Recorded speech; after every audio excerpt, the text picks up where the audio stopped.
All right, welcome back, everybody. We are live. Looks like it's all working. Just let us know if there's any problems here. I'm just going to check my feed, make sure we're all good. I'm a minute late. Sorry about that.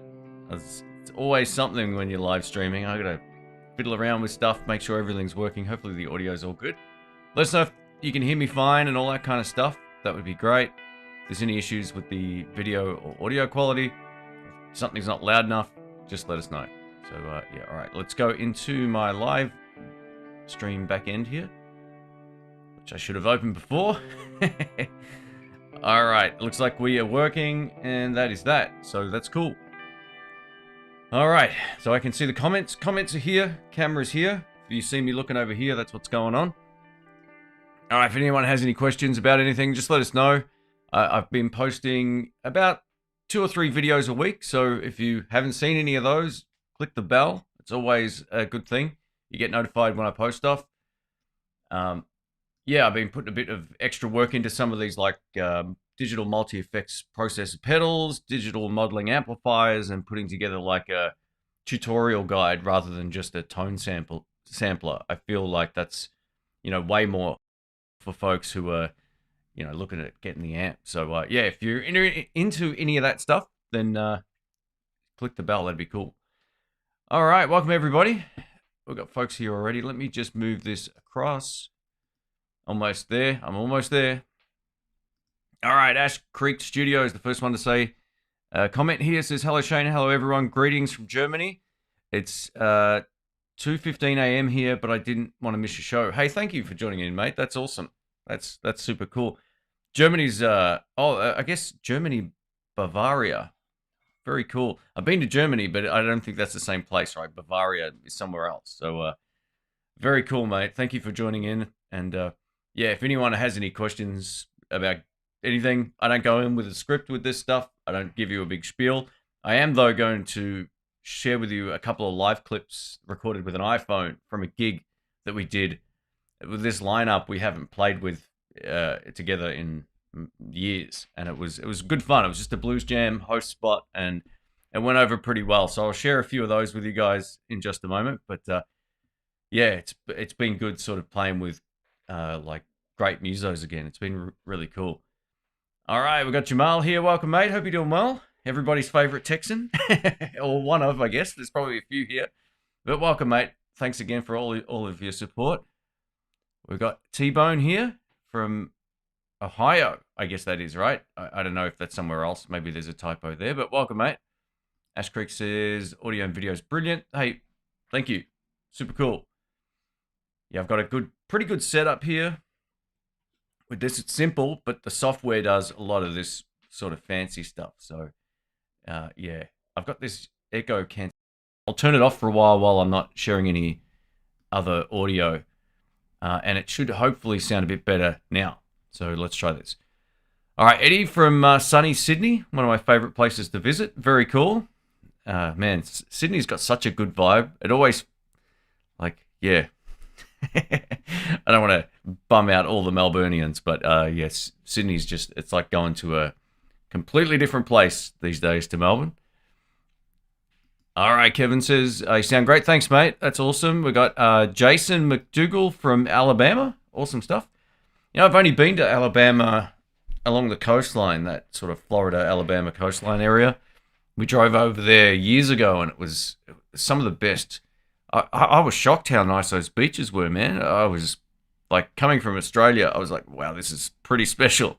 And we've got some of the best beaches anywhere. So that coastline there is great. I know it's a big state that goes up, but, yeah. The parts I saw, I was very impressed. So, welcome, mate. When's the Silver Sky SE demo coming? So it is on its way. It's going to be in a few days' time. They asked me to sort of post it on a particular day. So hang in there. I don't know why. It is what it is. So hang in there. Won't be too far away. I think they're waiting, because it came from an Australian distributor. I think they're waiting for the guitars to be available here before it goes live, which is probably the thing that's sort of happening. So yeah, won't be too far away now. I'll just give you a quick spoiler. I was very impressed in some ways and a little underwhelmed in others. But overall, I think it's pretty great. So, yeah, it's the positives of it, the playability in that were fantastic. So yeah, it was pretty surprising. And in other ways, I was like, they could have made this a little bit better. But I'm just thankful there's another Lefty coming. So yeah, stay tuned for that. There's a couple of guitar videos that I've got posted for October. I also want to let everyone know too, I'm going to take a couple of weeks off in November from posting and filming. I need a break. It's been a crazy year. Like I had to queue up all my videos before moving here, and then like anyone else, you move house. It's a stress. I haven't had really any time off. I did have a little break, but it was like a work trip. Doesn't really count. So I'm going to just try and have a couple of weeks off next month, probably mid-November. So it's October the 1st here. So November, mid-November, sometime in there, I'll have a bit of a break. I am going to shoot a couple of videos, but they're not going to be what you're used to. So yeah, I want to start mixing things up. So yeah, stay tuned for that. You'll probably see some like random videos going up at some point just for the kicks. All right, let's go here. Eddie Holmes. Oh, very cool. So he was asking the same question. Thanks for being a channel member, mate. I appreciate it. That's awesome. All right. Oh, there we go. So John says, WTF, I'm subscribed, but had to go search for this. This is the problem with the YouTube notifications, man. They don't work. The amount of people that say, hey, I haven't seen one of your videos in like 2 years. Like, what happened? I'm like, I don't know. I asked YouTube about this as well, and they said, oh, no, nothing's broken. It's all personalized. And I think if you're not watching a few videos in a row, then basically, unless you've got all notifications clicked, you never get notified. I've seen that with other channels. I kind of, if you ever clear your viewing history on YouTube and then you start watching other channels, it basically just pumps their content to you until you start watching lots of different stuff, and then it really starts sort of feeding you different or very particular things. So yeah, it's a bit of a pain. But anyway, mate, welcome to the live stream. All right. All right, cool. Brian says, do you still gig with your Marshall DSL40CR? Yeah, I have been using it actually. Not all the time because I like to mix up what I use depending on the room and all that kind of stuff. And I've got the luxury now of being able to choose between amps that I'm like, if I haven't used the Marshall for a while, I'll take it down to the jam. It would do the host spot with that amp, and I never run it on 40 watts because it's too loud in that room. So I'll just use the 20 watt mode, which is great. If I get sick of using like the Artist Tweed Tone or, you know, one of my other amps, the 20 watt mode on the Marshall's great.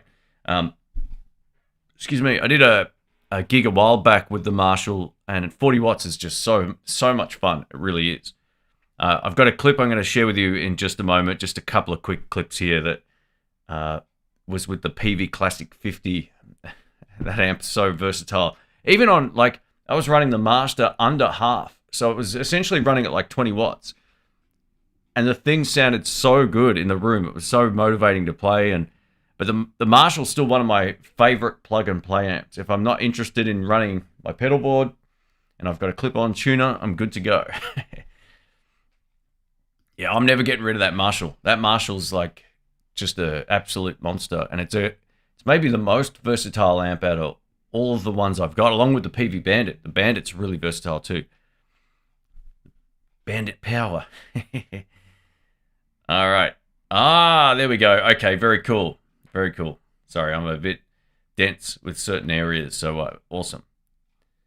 All right, we've got Judo Data 3 is from Chicago. Welcome, mate. Welcome back, I should say. I've seen you many times, so thanks for joining in. We're watching Netflix here. Has I don't often watch much in the way of that kind of stuff, but they had Prison Break back on, which is set in Chicago, and I love the skyline there. It's absolutely beautiful. One of the best. The architecture is beautiful. It's super cool.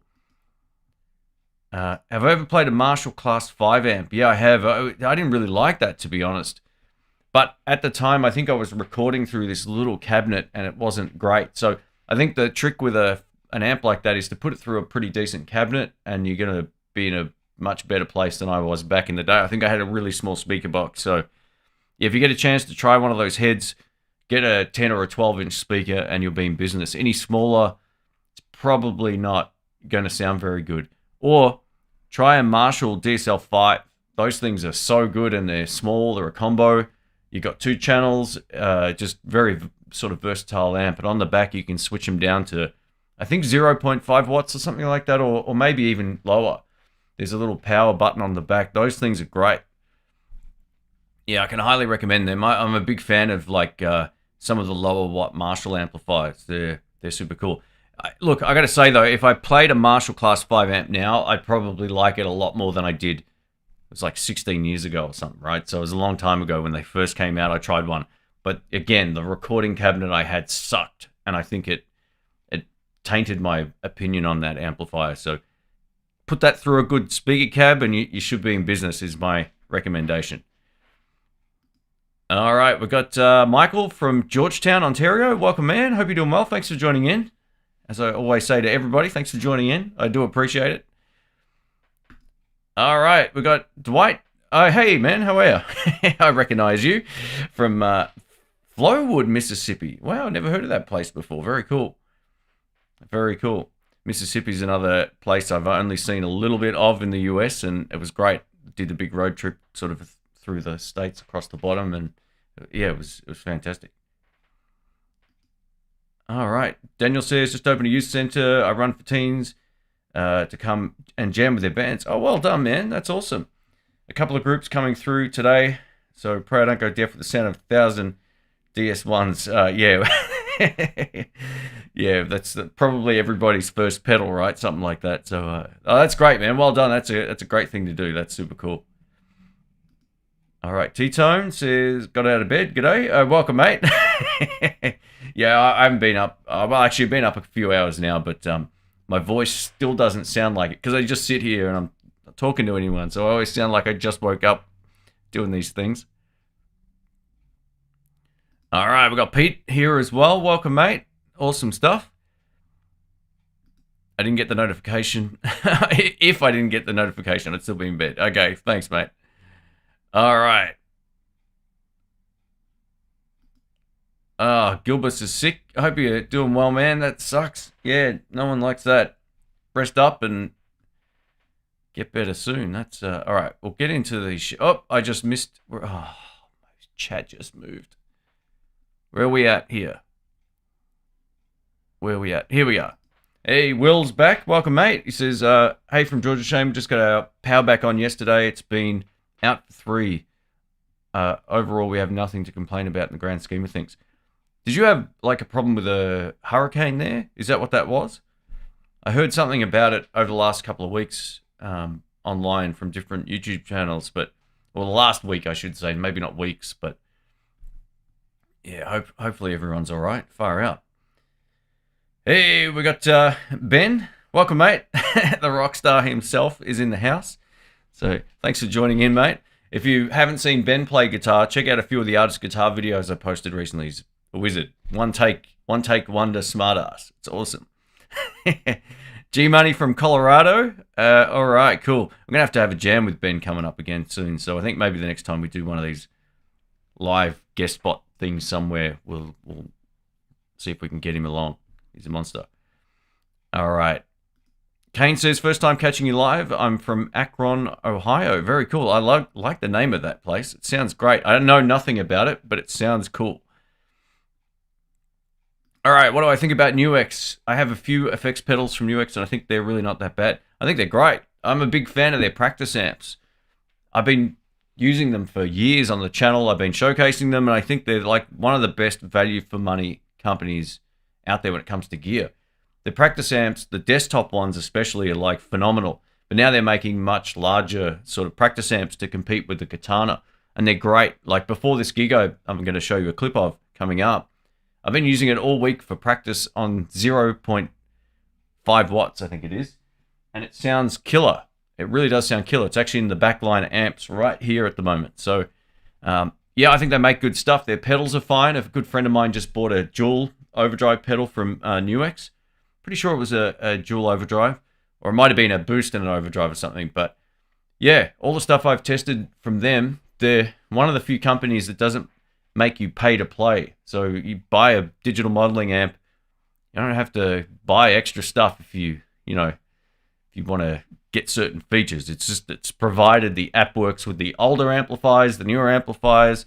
They haven't sort of had the same sort of planned obsolescence as a lot of other digital modeling amp companies. So yeah, I like their stuff. They're a good company to work with when I do my videos, and yeah, I really can't complain about them. But yeah, I'm sure, there's certain products or gear people won't like for whatever reason, and that's fine. But in its own niche, I think the stuff really stands out, and it's cheaper than a lot of the competition too. So I reckon what I'll do coming up is test out the NUX Mighty 60 Mark II up against the Boss Katana, because I think it'll hold its own. So we'll see what happens there. So that'll be a video coming up probably maybe later this month.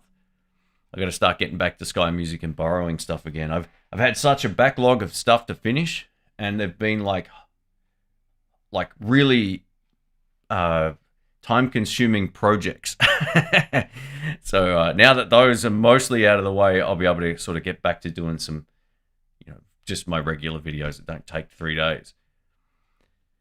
All right. 18 is 9X. I'm not sure how to pronounce that. Hello, love watching your videos. What would you go for a stereo playing at home? 2 Katanas or a JC40? I mean, 2 amps is always fun, but the problem with 2 amps is it's really easy to have earthing problems, or, if you ever want to sing, you tend to get shocked on the mic a lot more. It happened to me. I used to run 2 amplifiers, and it was a nightmare. So yeah, I know Fender just released a new stereo amplifier. I haven't tried it. It's I think the Jack White amp or something like that. But yeah, 2 amps is fine, but yeah. Look, you can get great tones doing it, but it could take you a little bit of finessing to get it to sound right. So let us know in the comments, folks, if you prefer to run 2 amps at the same time or not. But every time I used to do that at gigs, it sounded awesome until I went to sing, and I was always getting shocked. It's like, ah. So I just stopped doing it. But it's pretty fun.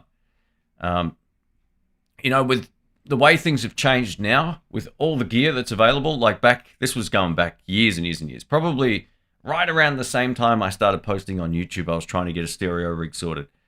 And the resource for how to do it wasn't available back then either. It was just forums and stuff. So, yeah, I don't know. I would almost say you could probably just go out of a stereo delay pedal or something like that, or a modulation pedal, split your signal chain that way.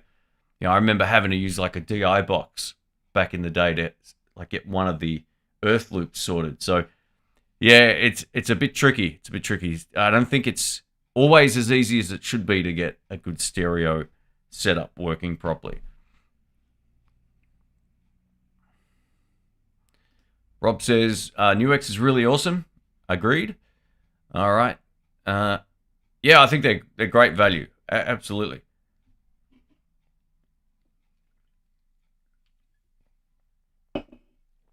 Yeah, all right. So Jason says, I couldn't get along with my Line 6 Spider amp, so I traded it in for an Orange Crush 20 RT and a Boss Super Overdrive. Love the sounds.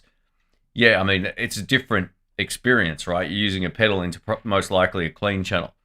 It rocks doing that, absolutely.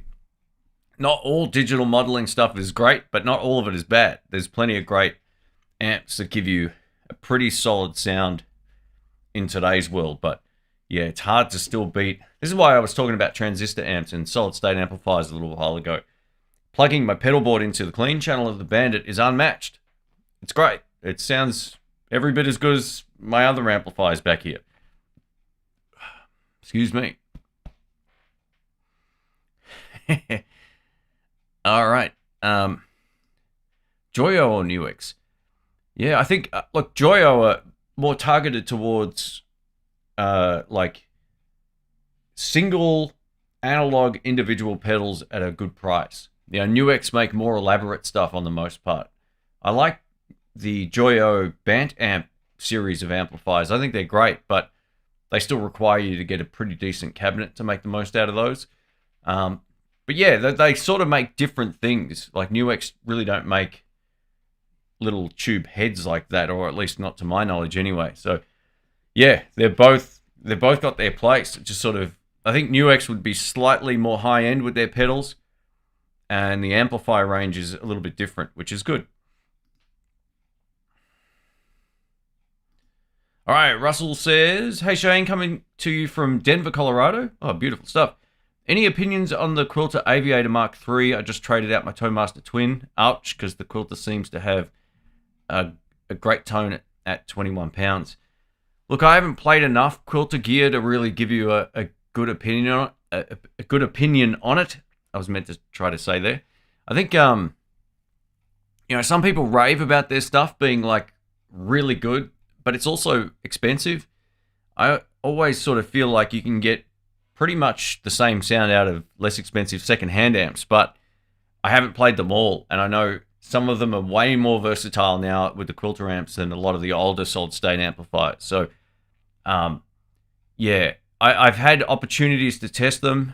Unfortunately, the distributor in Australia, or one of them at least anyways, yeah, he likes to waste people's time. So I kind of just decided not to do any more of those, or not to be involved with that guy anymore. So I haven't had my hands on them. A mate of mine from one of the jams has a Quilter combo, and he said when I get it, he ordered it, take it and do a review video on it. And I said, okay, I'll do that because I know it's coming from someone else.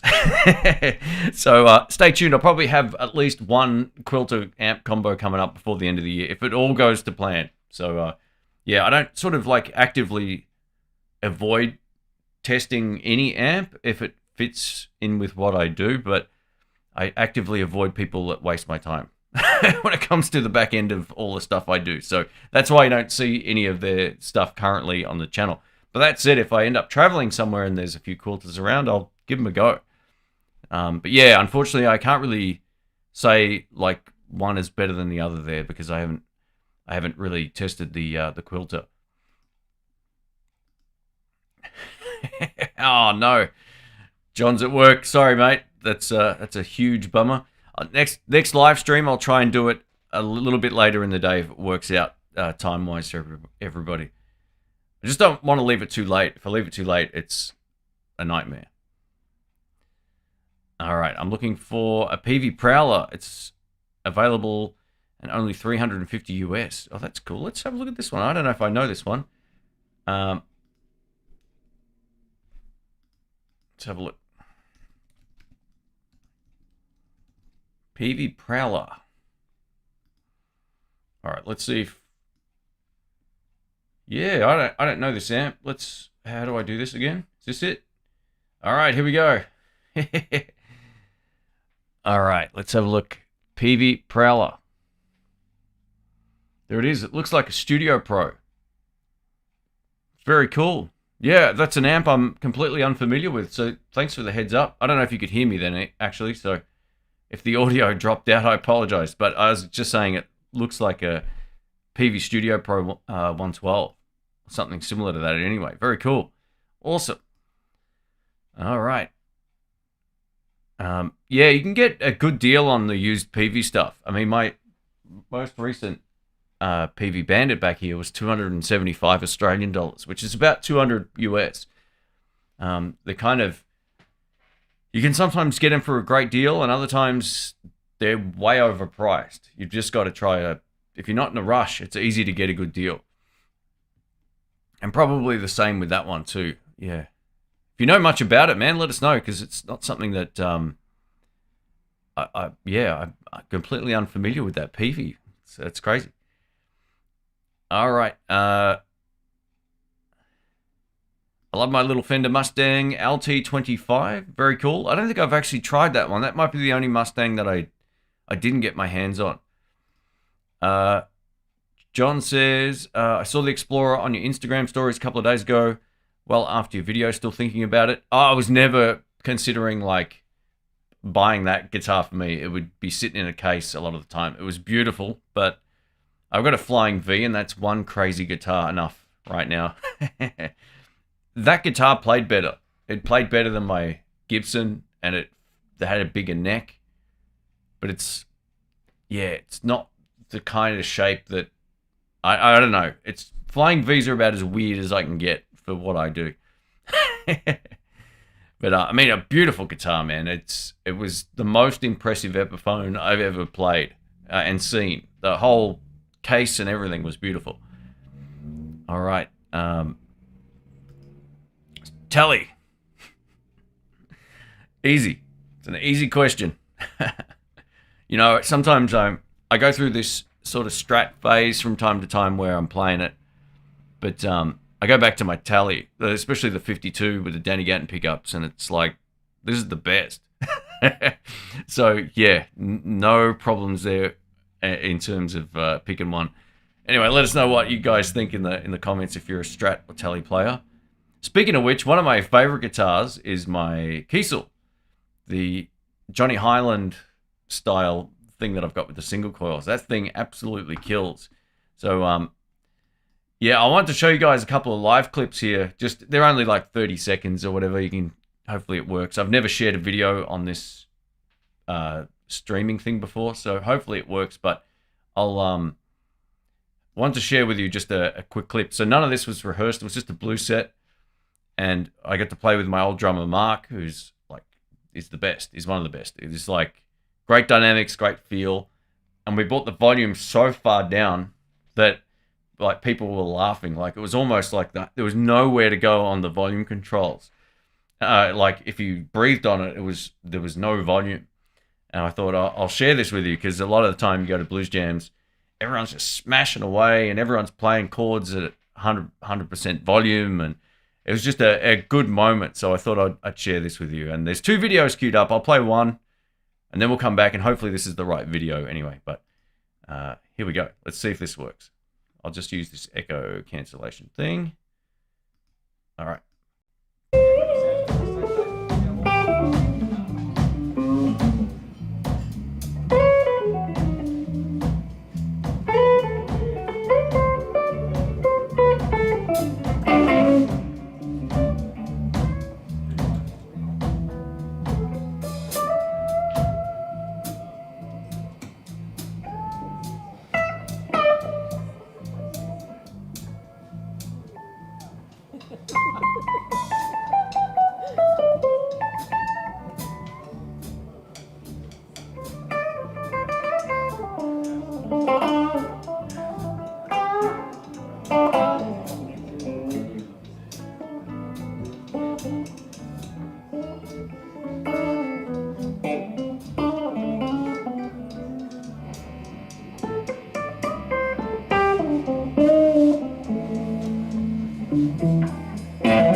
Hopefully that worked. I'm not too sure if it worked or not, but fingers crossed. I tested this beforehand, so yeah, it was just a really good fun night. Like the dynamics were crazy. Like we went right up to 10, but we sat around 5 and went up and down to 0. It was good, a whole lot of fun anyway. So yeah, the blues jams are great, guys. If you're not going out to them and playing live, get out there because it's yeah, it's definitely a whole lot of fun, and you get to sort of play with great dudes. Like all the guys that were in that video I met at jams, basically, except for Brian, who I met at a different gig, who's a wizard on guitar. I'll share with you some stuff coming up down the track. But yeah, it was super cool. It's always good fun to kind of mess with the volume, and it kind of brings out different playing when you're forced to play like it, or not forced, but when you choose to play it like really low volumes. It's super cool.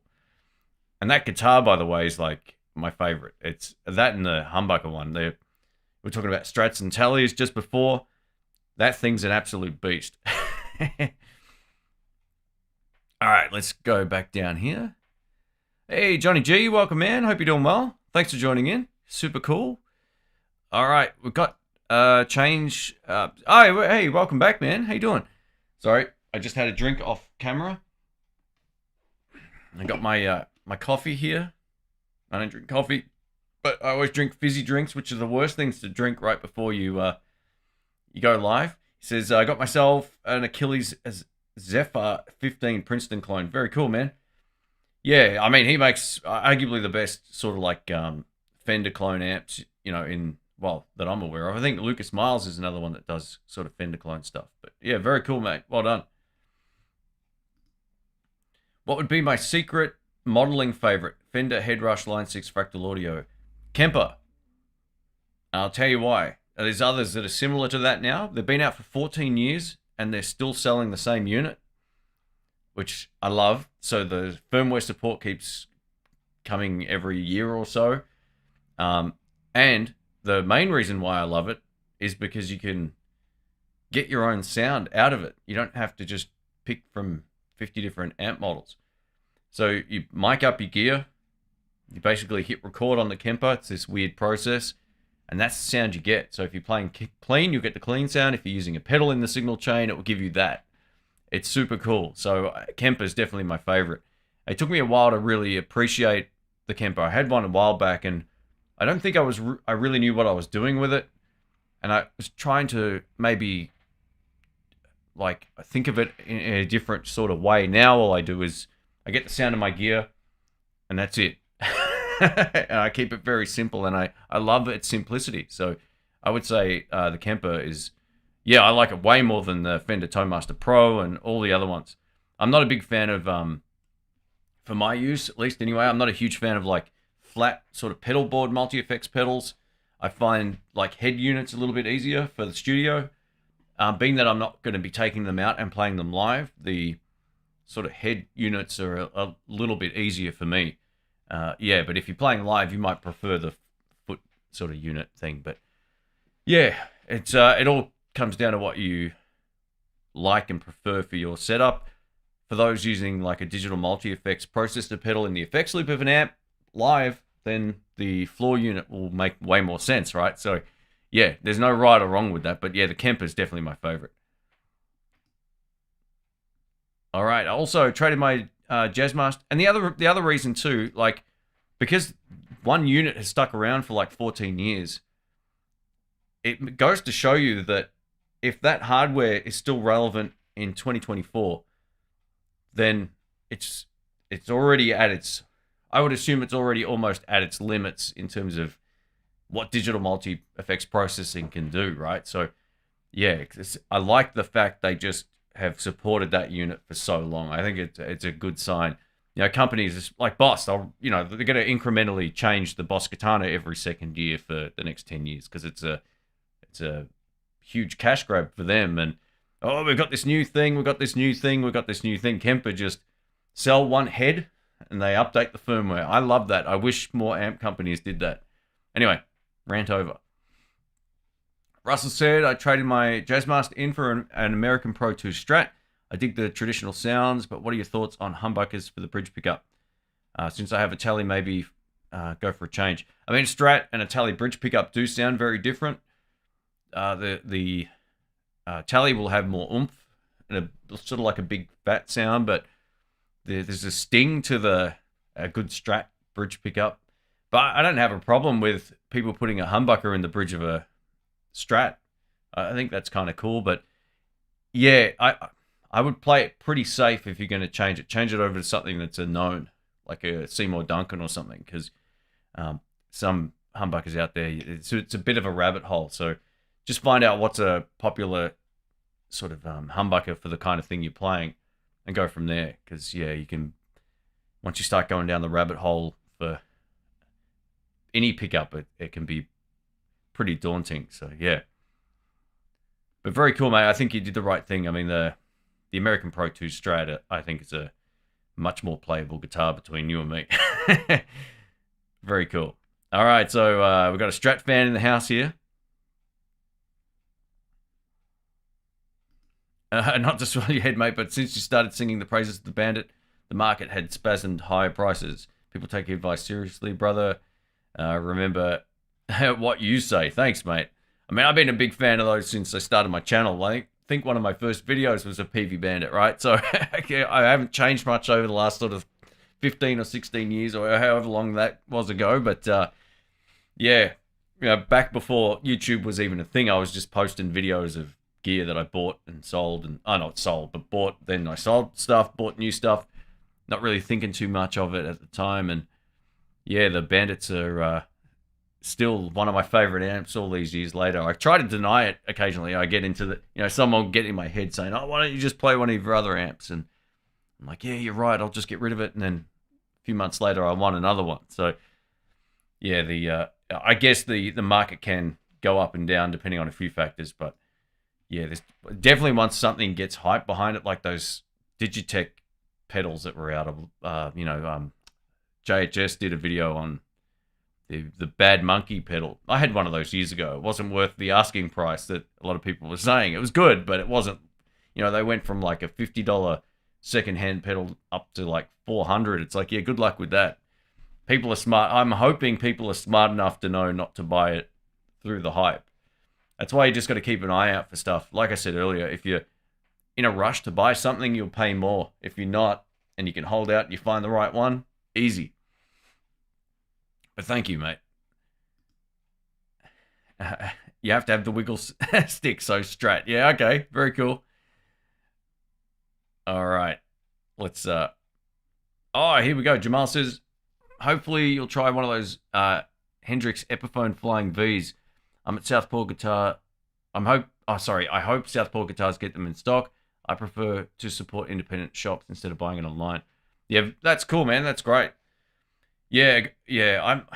I'm not a big fan of buying guitars online unless you're buying it from someone that gives you a really good return policy warranty thing or whatever. So, people love Sweetwater for that. It's easy.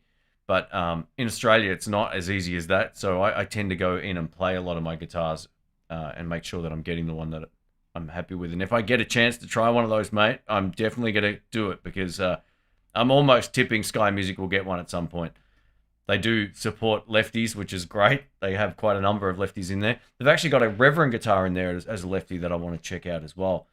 But I hope you get that guitar, mate. I think you're going to love it. It looks really cool. So, yeah, if you haven't seen those guys, go check them out. The Hendrix Epiphone Flying V. It's pretty wild.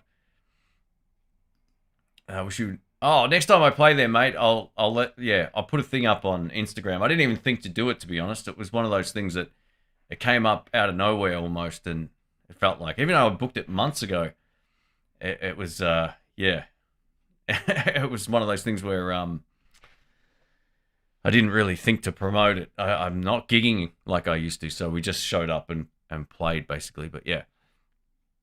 Buddy Guy's the king of bringing it down and then wait full volume. Yeah, 100%. It's a big part of the inspiration there. So this is the thing. Kane says, you're a great player. I love you left-handed because it makes it a lot easier for me to steal your licks. Yeah, it's weird. A lot of, like, when I watch players, I prefer to watch a right-handed player. It's like mirrored. It's so much easier for me to work that out than look at another lefty. I can't watch another left-handed guitarist and understand what's going on.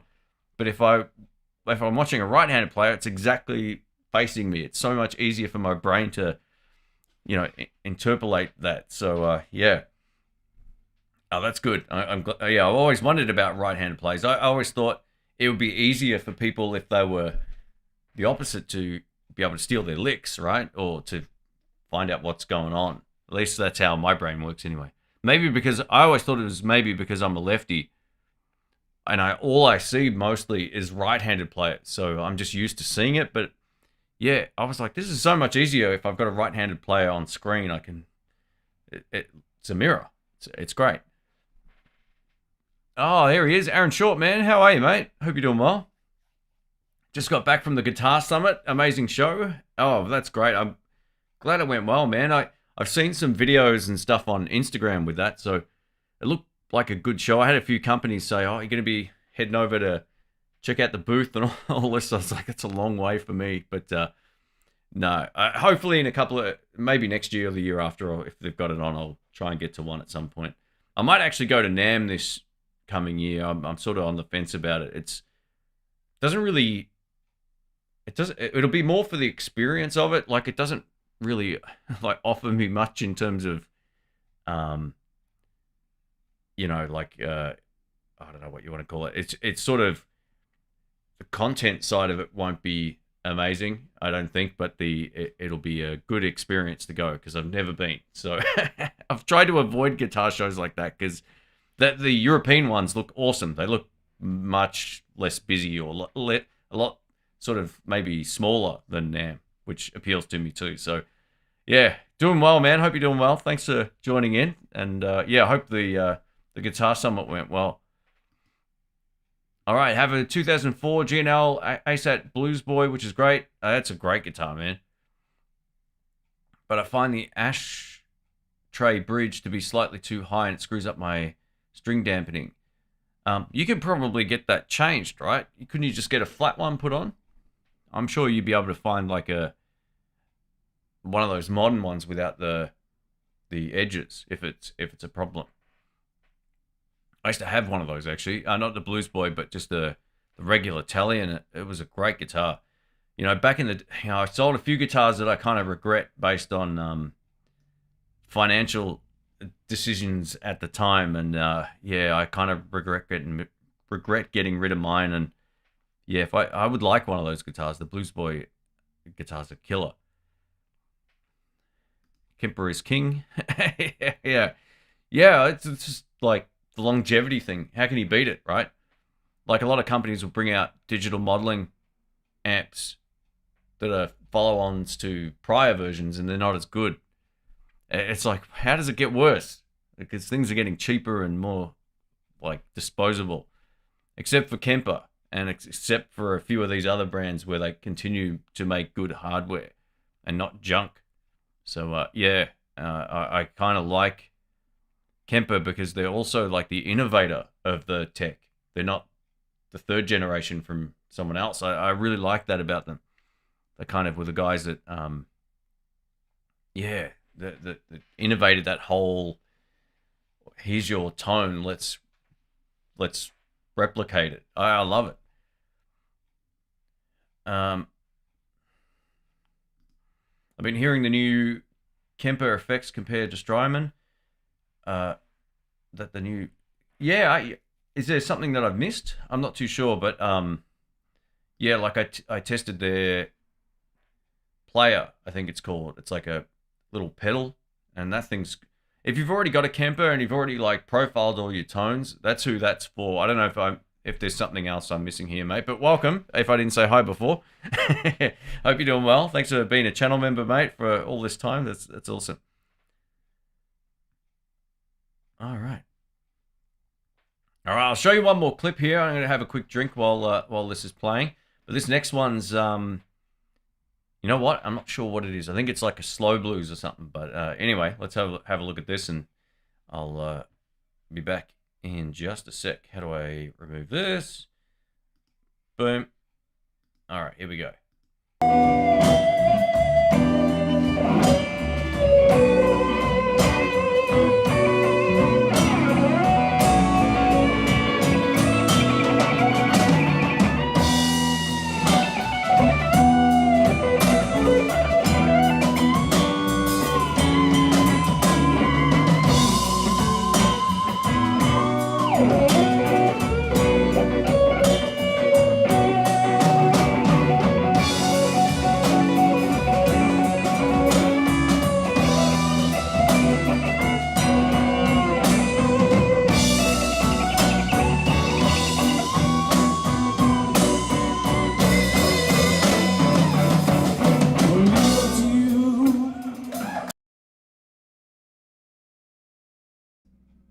Looked like it got stuck.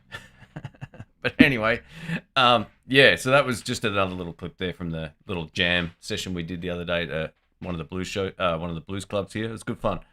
The one of the things I've learned about the Classic 50 is the master volume still makes, like, you can run it at half on the master and still get a really great sound. It's not that common for a lot of amps to work like that. So you got your clean channel volume and you've got a master. It's one of the few amps where I can run the master down and get a great sound. Like on my Marshall DSL40, I can't really do that. I have to have the masters up.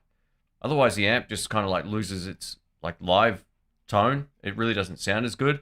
Whereas the Peavey, I can turn down to half at like 20 watts. Turn up the channel volume and I've got a great sound. It's crazy. It's been so much fun. I'm really happy I ended up with that amp. It's killer. Ash Creek says, we like you very much. How did you, oh, thanks, man. How did you come up with the idea of YouTube? You're doing really well. Thanks for being here. Hey, thanks, mate. I guess I've always felt like one of the things, I got in kind of early with it, but at the same time, I worked really hard. I was working full-time in IT, and I hated going to the office. I hated dressing up to go to work and all that kind of stuff. It wasn't really like a culture that interested me whatsoever. I used to be a Microsoft specialist. So I did some training and I got qualified and all that kind of stuff.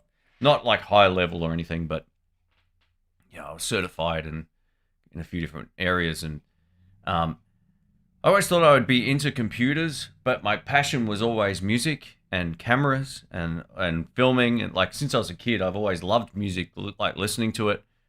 But I've always also liked going to the jams and playing music and testing gear and all that kind of stuff. And a few of my friends were always into that kind of thing as well, like Brian, Rick, and a few of the other guys. So I don't know, I just sort of started doing it a little bit more. And I remember back in like 2010, it used to be a lot harder to get like the partner program where you can make money on ads and all that kind of stuff.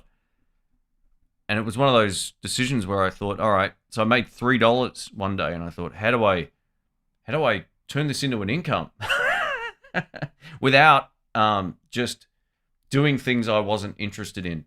Like if I wanted to review every pedal under the sun, I would have a lot more. I would have a lot more pedal videos going up. I'm very selective. I've always been like that.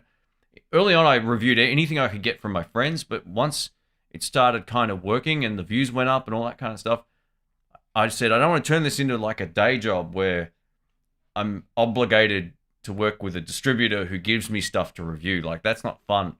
I never wanted to be in that situation, and I'm not. And I'm really thankful for that. It gives me flexibility to do the things that I love, and also to do things outside of the grind of just reviewing the next thing. I always try to kind of keep the content different. And so the idea of it just came from seeing initially when there weren't videos of pedals online or anything.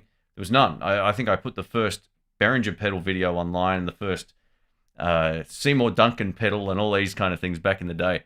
And just like, and it was a mix of stuff. I used to put like holiday content on and travel stuff, all that kind of thing. And then I used to see the views go up with that. So I was like, oh, I'll just make a few more videos around music equipment. Like, had I have known what YouTube would have become, I probably would have put more time into like other stuff as well back in the early days. But you know, you only have so much time, and I was working full time, coming home. If you see some of my earlier videos, I was coming home and then I'd be in like really nice clothes because I was straight home from work. If I sat down, then it was over. The day was gone. So I would get caffeinated again, which is how this addiction started. And then I would film at least 2 videos, and then that was it. I do that, rinse and repeat for like 3 years until I thought, I got to just try this and see how it goes. And, you know, I left my full-time job. I I sold my car because it was the worst purchase I ever made in my life. It cost me $3,000 to sell my car. So I wouldn't have the recurring payments. I was living in a very affordable apartment, and I was sharing at the time. And I just thought, you know what, I'm going to give this a shot. And then it's like, let's try everything. And again, without the intention of like being at the mercy of being paid to review everything, because I could do that easy. If every video I post, I could be charging companies for it or saying yes to 100 things that don't interest me, but I don't want to do that. I've always tried to do stuff that interests me to some extent, and then the rest sort of takes care of itself. But yeah, I don't know. I feel like I don't do, how many sponsored plugs have I done? 2. I did DistroKid back in the day, and I did one for Sweetwater. They're like actual like ad reads, right? I don't like doing those in my videos. I don't think people like watching them. I prefer to do it in a different way. So yeah, it's been a big learning curve, and I guess it's also a passion, man. Like, again, I love video equipment. I love music equipment. I love creating music, even though I'm not a wizard on it. It's something that I've always enjoyed doing, and it makes me a better muso as well. Like, you know, if you look at my videos even 5 years ago to now, my playing's arguably better, right? Some people would disagree, but recording yourself and hearing yourself back and putting together something is creative. And I always wanted to do something creative. And it feels like it's kind of like ticks a lot of boxes for my personality too. I don't want to work for someone else, even though you could argue I work on YouTube, but it's, you know what I mean? Like I've always felt like I didn't fit in with the day job scene, which is why I probably played gigs, right? Like music and all that kind of stuff. Because before YouTube and during YouTube, I was gigging a lot, but not so much anymore because I don't enjoy the grind of that. But yeah, it's a strange old journey. I might put a video together about that at some point because it's might help a few people get into it. But it's persistence, and you've always got to strive to make your content better. Now, there's a few guys I've set, you know, they always ask me questions about, oh, how can I get my YouTube channel going better? I'm like, buy a good camera, buy a good mic. It's the start of the journey, and then everything else you'll learn along the way. You know, you can do a lot with the phone these days, but yeah, it's definitely the standard's so high, you've got to kind of come in looking like you know what you're doing. Anyway, it's all good. But thank you, mate. I appreciate the kind words. Sorry, that was probably a long-winded rant there, but not rant, but story time. Let's go down the chat here. I'll just see what's going on here. Jason said, I knew you were a nerd. We can smell our own. Great job, brother. Maybe one day I'll break free too. Oh, that's awesome, mate. Yeah, just keep at it. You know, I have another YouTube channel. Actually, I've got a few, but I like to kind of, I'm trying to not just do one thing all of the time, because like any job, especially after I've been doing this 10 years full time, like 10 years without going back to another job or whatever, right? So sometimes it's a challenge for me, but I've got other outlets as well now, so I kind of can keep doing stuff. And that's what I would recommend too. Full-time on just one thing, no matter what it is, eventually will get boring. And it has for me, which is why I always started doing different series of stuff. Like I don't want to be just sitting inside all the time. I want to go out, go to the shops, film a video there, or do Guitar Search Saturdays, or whatever the case is, right? So I'm always trying to keep it enjoyable. And when it's not enjoyable, it's time to stop for a while and reappreciate it and get my head back into it. It's like I guess it's like anything that you enjoy like that, right? You can overdose on it and then kind of not appreciate it in the same way. And then I think about like my old job and how that made me feel, and I come back to it, I'm like, yeah, you know what? This is actually pretty cool. It's pretty cool. So, and it all comes down to the support of you guys. So thank you again, guys.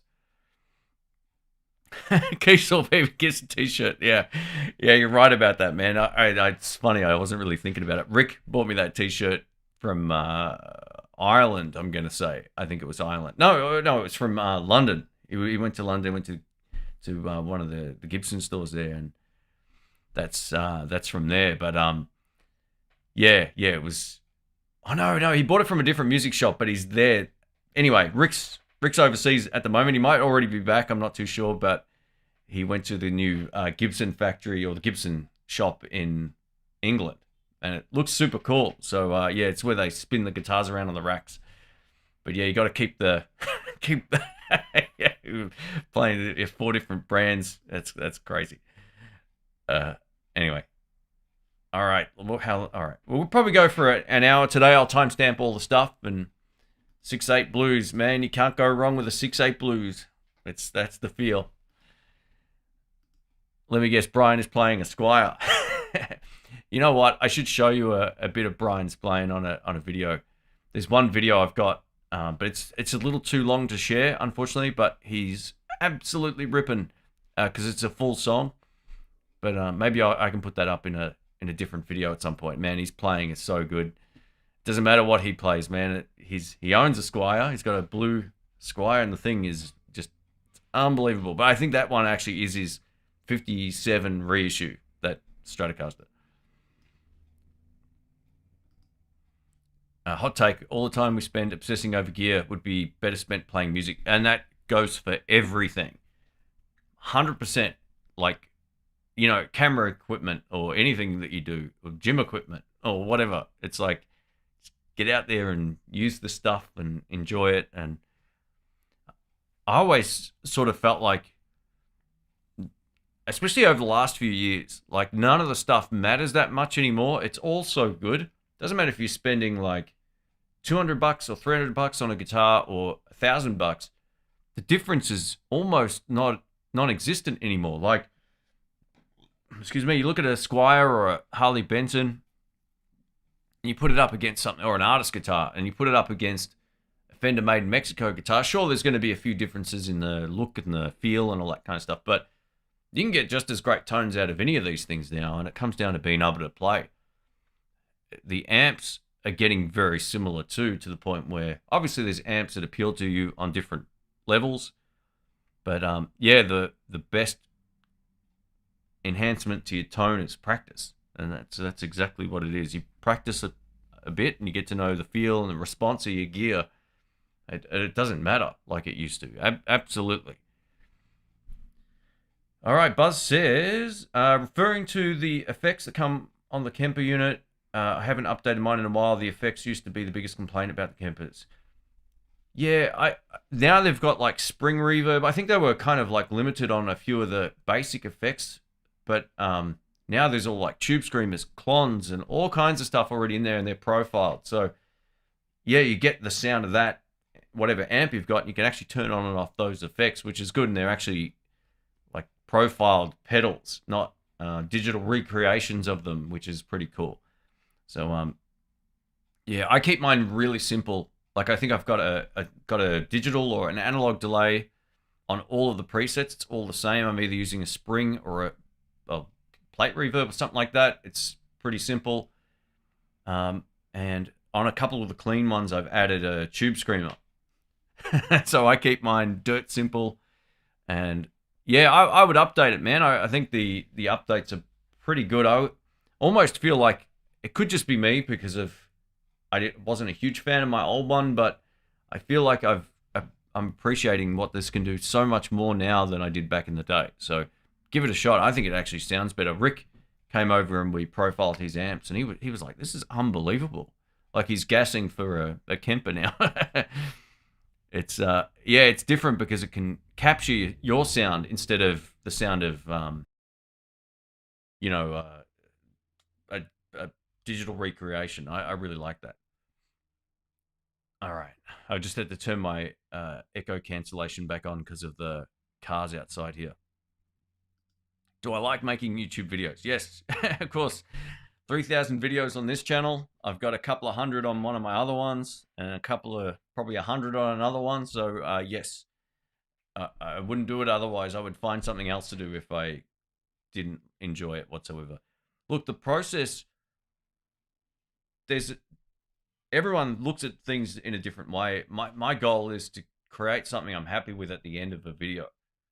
And if I've been in editing where I get to the end and I go, this isn't good enough, and I scrap it and I start again, like the vibe wasn't right, or if the mic's not right and it's killing me in editing, I'll just do it again. But there's frustrations that can come along with it if something's not working, or you don't hit record, or you get a great guitar take and something didn't work. It's like, oh man, I'm using the wrong microphone or whatever. But yeah, the process is fun. It's great. I think as the channel's gotten bigger, the editing has gotten more it got more complex for a long time, but I've kind of simplified it a little bit now. I've gotten rid of a lot of the title cards and stuff I used to use, and there's a lot more like simple edits in there. And yeah, it's fun. Like I wouldn't do it otherwise, but it's a challenge sometimes. But I find the guitar videos a lot less of a challenge for me now because I've done so many. If I'm doing something about a camera review, that is still challenging for me because the process is different for every, not every video that I do on my tech channel, but it's more different than it is for doing what I do in the studio here for the guitar channel. So yeah, it's fun, and it's offered me a lot of opportunities. It's become the thing that I do, like any job that anyone does. And you're at the mercy of how hard you want to work and how much time you want to put in, all that kind of stuff. And sometimes I think that the biggest frustration is, and this is a great example of this, 1 month I might pump out 15 extra videos, and you think, oh, this is going to positively impact your earnings, and you earn less than the month you released way less videos with the same amount of views or whatever, right? It's just like, what? How does that work? So yeah, it can be frustrating, but the process itself I enjoy because I like creative stuff. It's fun for me to nerd out with all my camera gear over here, and yeah, I've got a little bit of a studio rundown coming up as well for later in the year. I've already filmed it, so if you want to see a little bit about what I use and all that kind of stuff, stay tuned for that.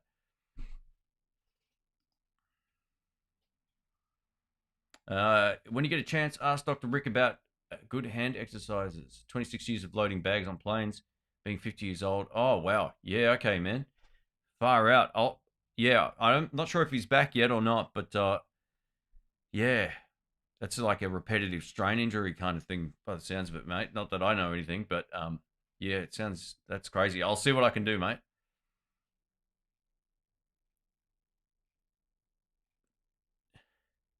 I don't know what that means. Maybe it meant to say something else. Maybe that's a term I'm not familiar with. I've enjoyed your sets with the Peavey amps. The latest is a fine amp. Have you ever tried the older classic, Deuce or Mace? I've heard the Deuce at a venue once, many years ago, and it was peeling the paint off the walls. The thing sounded so good. I think it's like a 2x12 150-watt solid state amp. And or maybe more. I can't remember, but that thing sounded so great. I'm always kind of like keeping an eye out for one of those. If one shows up, I'd love to try one if I can get it for like a good price. But I probably wouldn't keep an amp like that long term. It's probably a bit of an overkill thing for me, but I'd love to try one. Or the Mace I'm unfamiliar with, so yeah, I don't know that one. I've always kind of stuck to the Bandits and the Studio Pros. I feel like they're the most functional for the kind of stuff that I do. They're mostly loud enough. The Peavey plenty loud, but yeah, anything bigger than that, and if it's heavier, I mean the 4x10s thing I've got is the Classic 50. It's an amp I probably didn't need, but it's one I've always wanted, and I'm glad I got it because for the couple of times a year I get to take it out, it's just magic. But the Peavey size amplifiers, those sort of single 12-inch things, just are the perfect fit for the kind of venues I'll play at anywhere, but also nice and light. So yeah, and thanks, man. I appreciate that. Ash Creek says, had an IT job for 37 years. I think I'll retire soon. Have a lot more time for my little channel and YouTube. Very cool, man. Thank you for your honesty and answering my question. Cheers. Yeah, YouTube's a funny old thing, man. There's a lot of guys that will sort of like try to replicate other channels. Just do your own thing. That's the best way, and put in the time. Like, there's so many channels that just copy ideas I posted for, like, and I see it everywhere. Like, Guitar Search Saturday was a new thing basically, and so many channels started doing that, or they started doing similar things to that, or they started, like the podcast and all that. Even back in the day, I was still, anyway, just do your own thing. And if you're going to do these other things that you see on channels, make them personalized to you, or just bring out your personality in it, because, yeah, I think that's a good tip just for anyone getting into it. But well done, mate. I'll check out your stuff. I'm not familiar with your channel. All good, mate. Would love for you to check out the new X Amp Academy amp modeling pedal. I think I'm getting one. Okay, I'll see if the store's got one. I'll see if I can borrow it coming up. Mike said a good thing here. He said the best way to improve your tone is to play your electric unplugged. I totally agree, because it makes you dig in, right? It makes you develop attack. It makes you bend in a way where you're getting sustain completely unplugged. I used to do that all of the time with my Strats and Teles back in the day, and it really taught me good attack. It's a good tip. Or just playing clean through a clean amp is also very similar, but that's easier. So yeah, if you want to really learn how to attack a guitar properly and get good sustain, unplugged is definitely a good thing. How about the Peavey Delta 112 combo? I used to have a couple of the Peavey Delta Blues 15s, but I don't know about the 12s. I know the 210s was pretty average compared to the 15-inch one in a live mix, but yeah, I'm not too sure about that one. I don't know the Peavey Delta 112. The Delta Blues with a 15 is great. Oh yeah, here we go. There you go. Yeah, I've had a few of those. The last one that I bought had a lot of problems with the reverb tank. I think that's all being addressed now, but I bought one and it was great. I sold it for whatever reason. Bought another one because I'm a moron. And that one I had more problems with the reverb tank than I've had on any other amplifier. So I can't remember exactly what happened with that in the end, but yeah, I was like, I'm not buying another one of those. But if I find an old one made in the US that works well in good condition, I'll buy one for sure.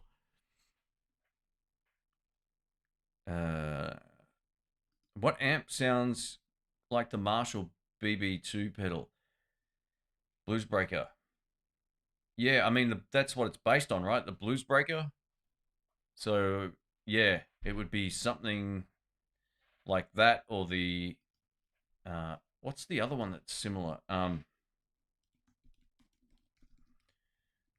have a look. Yeah, so you got the pedals. So they make a 62 Blues Breaker combo is probably the one that you want to be looking at. There's the JTM 45. By the sounds of it, that's pretty much the same sound.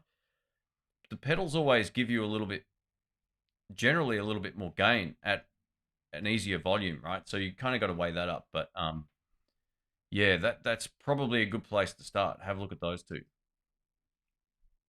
Yeah, where's the here we go. All right, where are we at time-wise? All right, we're going overtime. Let's do it. Headphones clean, nowhere to hide. Yeah, well, that works too. Absolutely. Bass break. Yep, there you go. If you had a list of 5 things to practice daily, what would they be? Practice to music you enjoy playing to, but also try some new stuff. Like what I do when I'm trying to do a live show coming up, if I'm in that situation, generally a few days beforehand, I just start playing to stuff I'm familiar with to get my sort of familiar chops back. So I'll just put on blues shuffles, blues funks, blues, slow blues, all that kind of stuff. Then I'll start going into like actual funk backing tracks and like 4-chord progressions and play to fun stuff.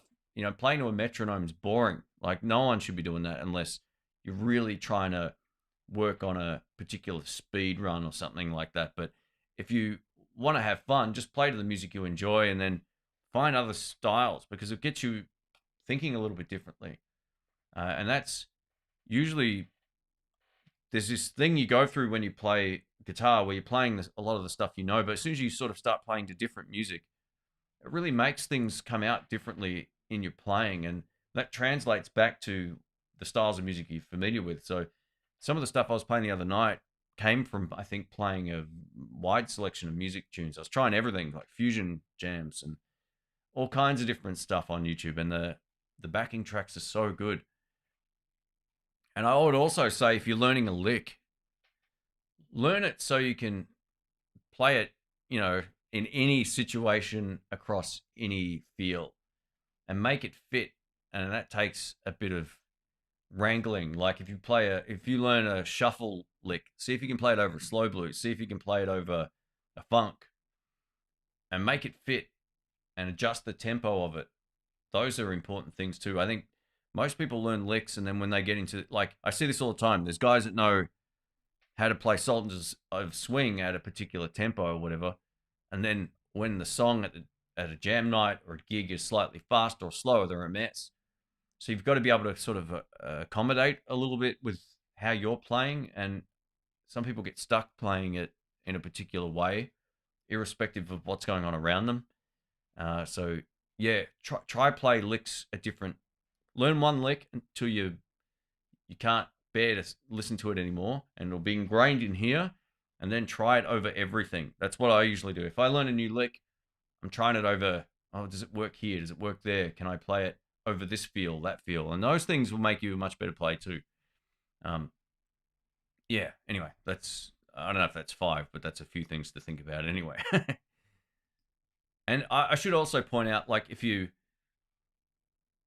don't learn too much too soon, unless you can really retain it, because if you learn 3 licks in a day, you're not going to be able to master them in those situations. So just, you know, Tommy Emmanuel always said, like, learn a lick until you're blue in the face, basically, and he's right, because then you're it's part of your DNA, kind of. You don't have to sort of panic when it comes time to try to bring it out of your bag. The bag of licks thing is definitely important, as is learning some songs, but learn the stuff that's inspiring to you, and yeah, it makes a huge difference. Hey, Texas Blues Alley, welcome, mate. Guys, if you want to learn some licks, check out Anthony's website. Guys, is the master. I couldn't find anything to watch on 5 different streaming services, and then I found this, so now I'm set. Mate, I tell you what, we're about to wrap it up. We're actually overtime right now, so you're going to have to watch the replay, unfortunately. But I hope you're doing well, mate. We're going to have to do a live stream or something together coming up. It's been so long. It's funny, you know, like it's just so much time goes by between doing stuff with folks, and we're going to have to definitely do something coming up. So, yeah, it'd be great to have a chat and pick your brain, man. And yeah, I still enjoy your channel. I still comment and all that kind of stuff. So yeah, great stuff, guys. If you want to learn some blues, Anthony's got a really great sort of like beginner's guide course, intermediate guide, high level guide, all that kind of stuff on his website. So it's super cool.